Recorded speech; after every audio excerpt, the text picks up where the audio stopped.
বন্ধুরা আজকে দেখো স্যাটারডে আমরা বেরিয়ে পড়েছি। আজকে আমাদের আড্ডা গল্প গ্রুপের বন্ধুদের সঙ্গে অনেক দিন পর মিট করছি, বহুত দিন পর।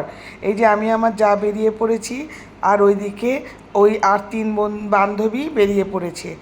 আমরা মানে অনেক দিন পর মিট করছি, খুব আনন্দের সঙ্গে বেরিয়ে পড়েছি। এই যে ঢাকুরিয়া ব্রিজের ওপর দিয়ে যাচ্ছি, আশা করি কিছুটা বুঝতে পারছো আমরা কোথায় যাচ্ছি। এই দেখো এসে পড়েছি সেই গন্তব্যস্থলে। আমরা গন্তব্যস্থলে এসে এবার কিছুটা বুঝতে পারছো কিনা জানি না, এবার বলছি আমরা কোথায় গেছি।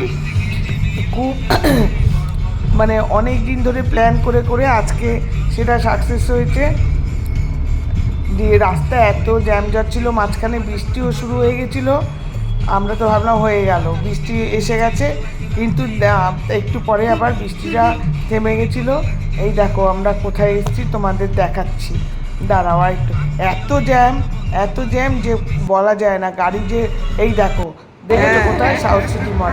এই যে এখানে নিচে আমরা অনেকক্ষণ ঘোরাঘুরি করেছি, ঘুরে যার যেটা পছন্দ সেটা পছন্দ করে রেখে এবার আমরা ফুড কোর্টে গেছি। ফুড কোর্টে প্রচণ্ড সবার খিদে পেয়ে গেছিলো।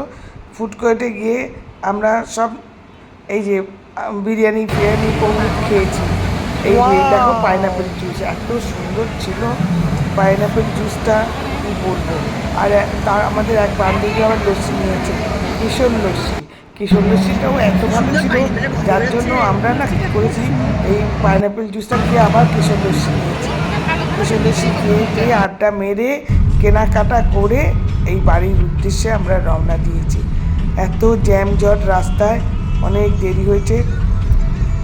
Thank you for watching.